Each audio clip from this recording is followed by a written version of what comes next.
বন্দে পুরুষোত্তম, বন্দে পুরুষোত্তম, বন্দে পুরুষোত্তম। তো আমি দেখো এখানে রেডি হয়ে গেছি। আজকে আমাদের অনুকূল ঠাকুরের মন্দিরে 137তম জন্মোৎসব পালন করা হয়। তো বা প্রতি বছরই 12 জানুয়ারি হয়। তো আমরা গাড়িতে চলে গেলাম। গাড়িতে চড়ার পরে দেখতেছি কত সুন্দর সুন্দর সবুজ সবুজ একদম আলুর গাছ লাগানো হয়েছে। ভাবলাম একটু তোমাদের সঙ্গে শেয়ার করি। তোমার কেমন লাগলো অবশ্যই কমেন্ট করে বলবে। তো আমি এই দেখো মন্দিরে এসেই গেলাম। তো এসে দেখতেছি প্রায় অনুষ্ঠান চালু হয়ে গেছে।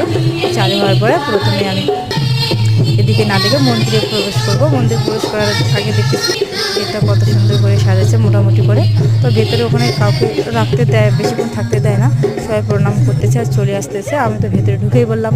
তো ভেতরে ঢুকে মেয়ে প্রণাম করলো, আমি প্রণাম করলাম। প্রণাম করার পরে আমরা প্রসাদ খেতে যাব। প্রসাদ খাওয়ার আগে তো মেয়ে আগে গেল, তো আমি পিছনে যাচ্ছি আর কি।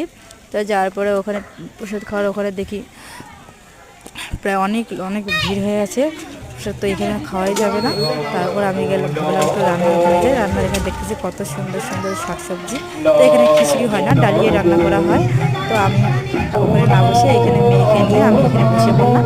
তো বসে পড়ার পরে আমি খাচ্ছি গরম পুরা। তো তারপর মেয়েকেও আমি খাওয়াচ্ছি। খাওয়ার পরে উঠলাম। তো এই ছিল আজকে আমার ভিডিও। তোমাদের কেমন লাগলো অবশ্যই